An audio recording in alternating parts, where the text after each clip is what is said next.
आज ही लॉन्च हुई है, आज ही ड्राइव करके बताने वाला हूँ क्या चेंजेस हुए हैं, वो भी बताने वाला हूँ। ये महिंद्रा की B6 स्पोर्टेक है। इसके अंदर 4 पैक लॉन्च करे हैं, ठीक है, 1, 2, 3 और 3+ भी है और फिर 4।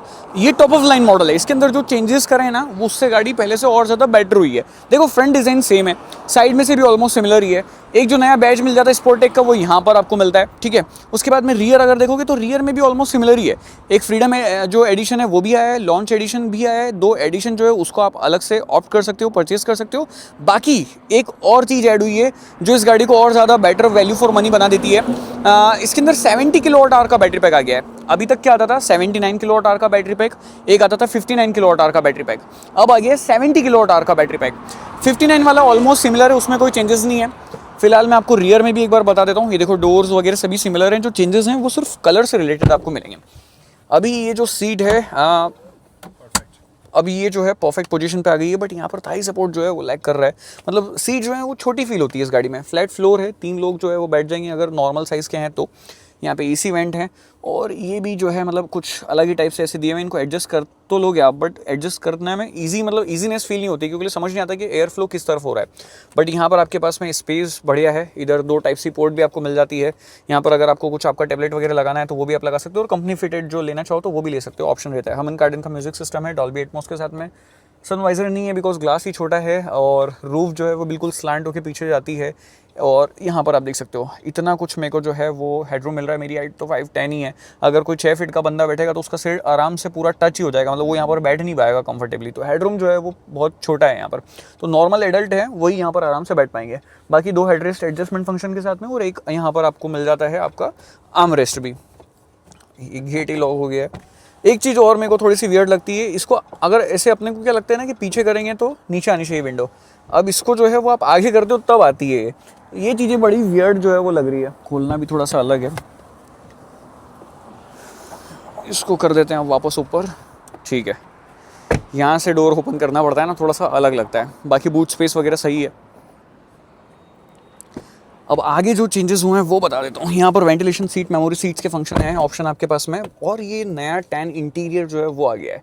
और 3 स्क्रीन हो गई है, 2 की बजाय। और यहाँ पर एक वो मतलब लाइक बोल सकते थे ना कि ऐसा बनाया गया था ड्राइवर कॉकपिट, उसको महिंद्रा कहते थे, कि जिससे ड्राइवर एक अलग ही मतलब अपना कॉकपिट जैसा फील लेता था। तो वो हटा के अब इसको ओपन कर दिया गया है। थोड़ा सा रूम जो है वो ज़्यादा बेटर लगता है, अब अच्छा फील होता है, बिकॉज यहाँ पे फ़ोन वगैरह रखना है। 2 कप होल्डर हो गए, पहले एक ही हुआ करता था। और बाकी स्टिल यहाँ पर यूटिलाइज जो है वो और अच्छे से किया जा सकता था स्पेस को, बिकॉज देखो इतनी सारी स्पेस अभी भी यहाँ पर खाली है। आर्मरेस्ट पीछे, और आर्मरेस्ट जो है वो स्लाइडेबल फंक्शन के साथ भी नहीं है। बाकी यहाँ पर जो है वो बढ़िया स्पेस मिल जाती है, और ये लाइक आपको प्रॉपर इल्यूमिनेशन के साथ में मिलता है। ऊपर कुछ फिजिकल बटन जो है वो भी यहाँ पर दिए हुए हैं। एक अंदर सेल्फी कैमरा भी आपको मिलता है। एंड एक और बेस्ट पार्ट इसका ये है कि एक्सटेंड हो जाता है ये सनवाइज़र। तो ये प्रॉपर मतलब लाइक ऐसे यहाँ पर कंप्लीट पैक हो जाता है।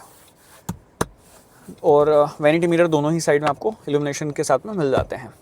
अब चलते हैं और चला के देते हैं, और चलाते चलाते मैं आपको बाकी जो चेंजेस वगैरह हुए हैं उन सब के बारे में भी डिटेल दे देता हूँ। तो चलिए अब चलाते चलाते बात करते हैं ओवरऑल गाड़ी के बारे में। तो जैसा कि रिव्यू में करते हैं, पहले वहीं से स्टार्ट करते हैं। और द बेस्ट पार्ट इज़, जैसे ही आप गाड़ी में बैठते हो जो चीज़ आप नोटिस करोगे, मतलब यूजुअली वो थोड़ी जो प्रीमियम कार्स होती हैं उसमें, स्पोर्ट्स कार जो होती हैं जैसे M डिवीजन हो गया BMW में, उनमें स्टीयरिंग पे ऐसा होता है कि एक अलग से कलर दे दिया जाता है। इस मार्क से आपको समझ में आ जाता है कि स्टीयरिंग जो है वो किस तरफ है, किस तरफ गाड़ी जो है वो पॉइंट हो रही है। फिर उसके अलावा यहाँ पर ये जो एयरक्राफ्ट स्टाइल जो स्विचेस वगैरह दिए गए हैं, ये आप जब डे टू डे लाइफ में गाड़ी चलाओगे ना तो यूज टू हो जाओगे, बट अब जब पहली बार गाड़ी में बैठोगे तो आपको थोड़ा सा ऐसा लग सकता है कि स्विचेस जो है वो कहाँ है। बट हाँ, फिजिकल बटन है, ये हेल्पफुल जो है वो रहते हैं। यूजुअली अगर यहाँ दिए होते टच स्क्रीन में तो उससे तो बेटर है कि वो यहाँ पर दिए हुए हैं। और ये मैंने आपको बता ही दिया है कि लाइक आपका जो है वो प्रॉपर यहाँ पर सन प्रोटेक्शन जो है वो हो जाती है। वाइजर जो एक्सटेंडेबल फंक्शन के साथ में आता है। बाकी व्यूइंग एंगल अच्छा है, बट ए पिलर जो है वो मेरे को थोड़ा थिक लगता है। आप जब सिटी में चलोगे यूजुअली, या ट्रैफिक वगैरह कंडीशन में चलोगे, वहाँ पर होगा ये कि जब आप टर्न लोगे ना तो एक ब्लाइंड स्पॉट यहाँ पर क्रिएट होगा, वो थोड़ी सी प्रॉब्लम रहेगी। अदर देन जो है वो सभी चीज़ें सॉर्टेड है। और एक और चीज़ अच्छी लगती है, थोड़ा सा आगे की तरफ जाता है, बट यहाँ पर आपको व्यू जो है वो मिल जाता है। तो डे टू डे लाइफ में जब आप चलाओगे ऐसे हाईवे वगैरह पे, तब आपको परेशानी कुछ ऐसा सच नहीं आने वाली है व्यूइंग एंगल से रिलेटेड। सिर्फ ये जो IRVM है, IRVM में होता ये कि पीछे जो इसका लाइक ऐसे कूपे काइंड ऑफ स्टाइल है, वहाँ पर कोई भी आप कूपे ले लो, चाहे अगर इससे छोटी कर्व आती है टाटा की, या ऊपर आप मर्सिडीज़ वगैरह में चले जाओगे जहाँ पे GLC GLE आती है, उन सभी में आपको पीछे जो है वो इतना ज़्यादा बढ़िया व्यू नहीं मिलता है। तो वही सेम सिमिलर चीज़ यहाँ पर भी है। उसके लिए आप यहाँ पर आप कैमरा जो है वो ऑन कर सकते हो। 360 कैमरा बहुत बढ़िया है इसका, ओवरऑल 360 कैमरा भी साइड में चल रहा है और बैक कैमरा जो है वो भी यहाँ पर चल रहा है। तो ये एक अच्छा पार्ट है, अगर आपको कभी उससे पीछे कुछ देखना है तो आप उसका यूज़ कर सकते हैं। अदरवाइज़ अगर जैसे अर्गोनॉमिकली भी मैं बात करूं तो स्क्रीन पे रीच आउट किया जा सकता है, इजी है, कोई ऐसा बहुत ज़्यादा फीचर्स नहीं है कि वहीं पे आपको मतलब लाइक डिपेंडेंसी रहनी पड़ेगी। बस एक चीज़ का लगता है जो उसका शॉर्टकट यहाँ पर दिया है, जैसे AC मेरे को ऑन करना है, यहाँ पे मेरे को पहले एक बटन प्रेस करना है, फिर उसके बाद में यहाँ पर आना है और AC की जो भी इसको आपको सेटिंग चेंज करनी है वो आपको करनी पड़ेगी, दैट्स इट। और उसको आप वापस हटाना चाहो तो ऐसे हटा भी सकते हो। अब बात करते हैं कि क्या चेंजेस हुए हैं गाड़ी के अंदर। तो देखो 59 किलोवाट आवर का जो बैटरी पैक आता था उसमें सिमिलर सेम पावर मिलेगी, कोई डिफरेंसेस नहीं है। जो 79 आता है जो अभी मैं चला रहा हूँ, इसमें अराउंड 380 Nm का टॉर्क मिलता है। 380 Nm का टॉर्क आपको तीनों ही गाड़ियों में मिलेगा, चाहे आप 59 किलोवाट आवर का बैटरी पैक लो, अब जो 70 किलोवाट आवर का नया है उसमें भी और इसमें भी। पावर का जो है वो डिफरेंस आपको तीनों अलग अलग मिलेगा। लाइक जैसे हॉर्स पावर होता है वो एक में है 242 हॉर्स पावर, फिर आपको जो ये टॉप ऑफ लाइन मॉडल अगर आप लेते हो तो इसमें 286 हॉर्स पावर जो है वो मिलता है। और छोटी वाली जो 59 वाली है वो सिमिलर स्पेक्स ही रखे गए, उसके अंदर कोई चेंजेस नहीं है। गाड़ी अभी भी रियर व्हील ड्राइव सेटअप के साथ में, कोई ऑल व्हील ड्राइव नहीं है, फ्रंट व्हील ड्राइव नहीं है, तो थोड़ा सा फन टू ड्राइव जो है वो पार्ट ऐड हो जाता है। और कुछ फीचर्स यहाँ पर ऐड ऑन करे गए हैं, जैसे कि इसके अंदर आप लोगों को जो है वो ड्रिफ्ट मोड भी मिल जाएगा। तो एक ये चीज़ जो है वो बढ़िया आपको फील होने वाली है। अभी टोल क्रॉस करता हूँ, फिर उसके बाद में वापस अपन कंटिन्यू करते हैं। अभी जैसे एक जो छोटी सी चीज़ है बट बहुत यूज़फुल है, ब्लाइंड स्पॉट मॉनिटर यहाँ पर दिया हुआ है। यूजुअली क्या होता है, ब्लाइंड स्पॉट डिटेक्शन फंक्शन होता है, बट यहाँ पर ये जो मॉनिटर है ये तो बहुत हेल्पफुल रहता है जब आप कहीं पे भी जा रहे हो, लेन चेंज कर रहे हो। यूजुअली जब हाईवेज पे फास्ट लेन चेंज करते हो तो ये छोटे छोटे फीचर्स जो हैं वो बहुत काम में आते हैं। फिर ऑटोमेटिक पार्किंग फंक्शन है, की फॉब से भी आप गाड़ी को जो है वो पार्क कर सकते हो। वो usually day to day life में आप यूज़ नहीं करोगे, क्योंकि उसको जब तक आप ऑन ऑफ ऐसे करोगे वो उतना फास्ट होता भी नहीं है। तो वो बस ठीक है, काइंड ऑफ गिमिक है कि मतलब हाँ वो फीचर हमारे पास में है, तो कभी आपको ऐसे शो ऑफ करना है, फ्लैक्स करना है तो आपने कर दिया, वो एक अलग बात है। बट अदरवाइज ऐसे उसका बहुत ज़्यादा यूज़फुल होना ही नहीं वाला है, काम में आने नहीं वाला है। इन रेयर केस अगर आपने 1000 टाइम गाड़ी पार्क करी है, एक बार ऐसा हो सकता है कि किसी ने इतनी पास में गाड़ी लगा दी कि डोर ओपन नहीं हो रहा है, तब आप उसको एक दो बार ट्राई करोगे और गाड़ी को बाहर निकाल लोगे, दैट्स इट। यूजुअली वो होता बहुत कम ही है, रेयर सिनेरियोज में जो है वो चीज़ देखी गई है कि ऐसा कभी हुआ है। अपार्ट फ्रॉम दैट सभी चीज़ें वैसे ही सिमिलर ही हैं। इन गाड़ियों की राइड क्वालिटी हाईवेज पे तो काफ़ी अच्छी रहती है। और अभी जो चेंजेस हुए हैं, जैसे उससे बैटरी जो साइज़ थोड़ा सा कम हुआ है, छोटा हुआ है, स्टेबिलिटी शायद थोड़ी और बेटर आ सकती है, सस्पेंशन थोड़े से और बेटर फील हो सकते हैं। अपार्ट फ्रॉम दैट सिमिलर ही होने वाला है, कुछ ज़्यादा बहुत बड़े चेंजेस जो है वो फील होंगे नहीं usually day to day life में कि बहुत ड्रास्टिक चेंज आ गया है। जैसे मैंने बताया हाईवे पे तो राइड क्वालिटी अच्छी है, जब आप ख़राब रास्तों में चलते हो ना, वहाँ थोड़ा सा आपको ऐसा फील होता है कि यहाँ पर और बेटर जो है राइड क्वालिटी मिल सकती थी। वहाँ पे मतलब लाइक ऐसे आप पूरा हिलते हुए जा रहे हो, पीछे वाले जो पैसेंजर है वो थोड़ा सा और ज़्यादा आपको कंप्लेन करते हैं कि धीरे ही चला भैया, वो वाली चीज़ हो जाती है।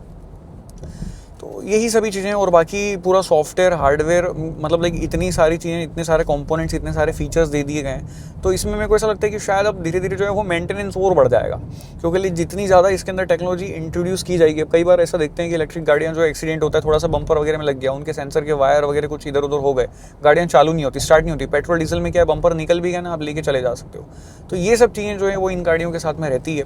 बट हाँ, इसमें एडास वगैरह ये सब फीचर्स भी मिल जाते हैं। अभी आपके ऊपर डिपेंड करता है कि आपको चाहिए फीचर्स और सारा मतलब एकदम टेक्नोलॉजी आपको बहुत ज़्यादा पसंद है, या आपको रिलायबल एक इलेक्ट्रिक कार चाहिए जो 20-22 लाख रुपए में आ जाती है। मल्टीपल ब्रांड्स हैं, जैसे कि Hyundai क्रेटा हो गई है, या किया की अगर आप गाड़ी देखना चाहो तो वो आप देख सकते हो।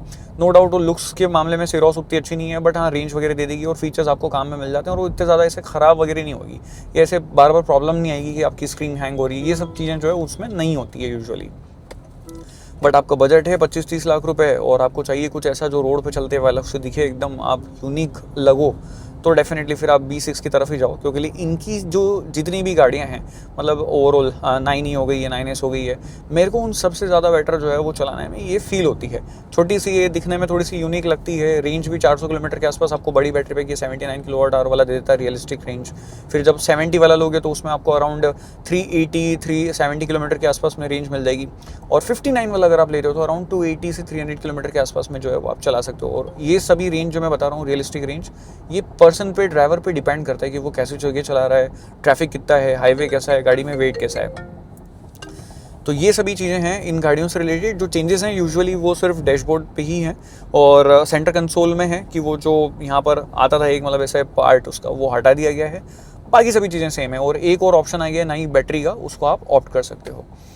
That's it from my side. बाकी मिलते हैं नेक्स्ट वीडियो में। Till then guys please drive safe, ride safe. आपके कुछ भी क्वेश्चंस हो आप नीचे कमेंट बॉक्स में पूछ सकते हो और शॉर्ट्स कंटेंट देखना है तो आप इंस्टा पे या यूट्यूब पे रील्स पे भी देख सकते हो।